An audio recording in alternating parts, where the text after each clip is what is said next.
Hello दोस्तों, मैं रंजीता देशमुख आप सभी के लिए एक और नई कहानी लेकर हाजिर हूँ। आज की कहानी का टाइटल है कर्म भोगे बिना छुटकारा नहीं मिलता। दो सगे भाई थे। गुरु और माता पिता के द्वारा शिक्षा एक समान पाई, पूजनीय आचार्यों के प्रोत्साहन पाया था, मित्रों द्वारा सलाह पाई थी।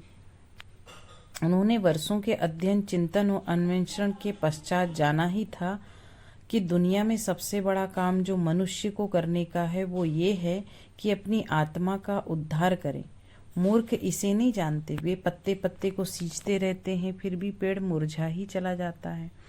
संसार की राजनीतिक, सामाजिक, आर्थिक, शारीरिक सभी प्रकार की समस्याएं इसी एक बात पर निर्भर है कि आदमी ईमानदार बने, सदाचारी हो और आत्मकल्याण हो। वे दोनों भाई शंख और लिखित इस तत्व को भली प्रकार जान लेने के बाद तपस्या करने लगे। पास ही पास दोनों के कुटीर थे।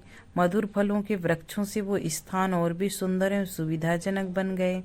ये दोनों भाई अपनी अपनी तपोभूमि में तप करते और यथा अवसर आपस में मिलते जुलते थे। एक दिन लिखित भूखे थे। वे भाई के आश्रम में गए और वहां से कुछ फल तोड़ लाए। उन्हें खा रहे थे कि शंख भी वहां आ गए। उन्होंने पूछा, ये फल तुम कहाँ से लाए हो? तो लिखित ने उन्हें हंसकर उत्तर दिया, तुम्हारे आश्रम से। शंख ये सुनकर बड़े दुखी हुए।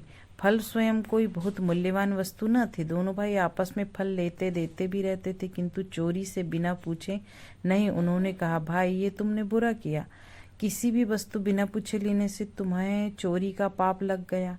लिखित को अब पता चला कि वास्तव में उन्होंने पाप किया और पाप के फल का बिना भोगे छुटकारा नहीं हो सकता। दोनों भाई इस समस्या में उलझ गए कि अब क्या करना चाहिए। पाप का फल तुरंत ही मिल जाए तो ठीक है, अन्यथा प्रारब्ध में जाकर वो बढ़ता ही रहता है और आगे चलकर ब्याज समेत चुकाना पड़ता है। निश्चय हुआ कि इस पाप का फल शीघ्र ही भोग लिया जाए। चूंकि दंड देने का अधिकार राजा को होता है, इसलिए लिखित अपने कार्य का दंड पाने के लिए राजा शुगमन के पास गए। इस तेज मूर्ति तपस्वी को देखकर राजा सिंहासन से उठ खड़े हुए। बड़े आदर के साथ उन्हें उच्च सिंहासन पर बिठाया। तदुपरांत राजा ने हाथ जोड़कर तपस्वी से पूछा, महाराज कहिए, मेरे योग्य क्या आज्ञा है? लिखित ने कहा, राजन, मैंने अपने भाई के पेड़ से चोरी करके फल खाए हैं, सो मुझे दंड दीजिए, इसलिए आपके पास आया हूँ। राजा बड़े असमंजस में पड़ा। इस छोटे से अपराध पर इतने बड़े तपस्वी को क्या दंड दें, और वह भी ऐसे समय जबकि वह स्वयं अपना अपराध स्वीकार करते हुए दंड पाने के लिए आया है।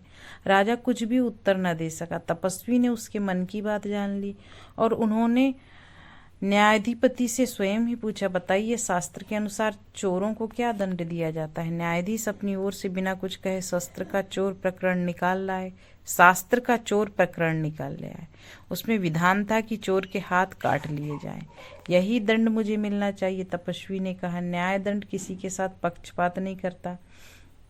व्यक्तियों का ख्याल किए बिना निष्पक्ष भाव से जो व्यवहार किया जाता है वही सच्चा न्याय है। राजन, तुमने मुझसे आते समय कुछ ये पूछा था, मेरे योग्य क्या आज्ञा? मैं तुम्हें आज्ञा देता हूँ कि शीघ्र ही मेरे दोनों हाथ कटवा डालो। राजा विवश था। उसे तपस्वी की आज्ञा पालन करनी पड़ी। अपने अपराध का दंड पाकर तपस्वी लिखित प्रसन्नता पूर्वक आश्रम को लौट आए। अपने भाई की कर्तव्य परायणता और कष्ट सहनशीलता को देखकर शंख का गला भर आया और वे उनके गले से लिपट गए। शंख ने कहा, अपराधी हाथों को लेकर जीने की अपेक्षा बिना हाथों के जीना अधिक श्रेष्ठ है। लिखित, पाप का फल पाकर अब तुम विशुद्ध हो गए। शंख की आज्ञा अनुसार लिखित ने पास की नदी में जाकर स्नान किया। स्नान करते ही दोनों हाथ फिर वैसे ही उगाए। वे दौड़े हुए भाई के पास गए और उन्हें नए हाथों का आश्चर्यपूर्वक दिखाया। शंख ने कहा, भैया, इसमें आश्चर्य की कोई बात नहीं है। हम लोगों की तपस्या के कारण ही ये क्षतिपूर्ति हुई है। तब लिखित ने और अधिक अचंभित होकर पूछा, यदि हम लोगों की इतनी तपस्या है तो क्या उसके बल से उस छोटे पाप को दूर किया जा सकता?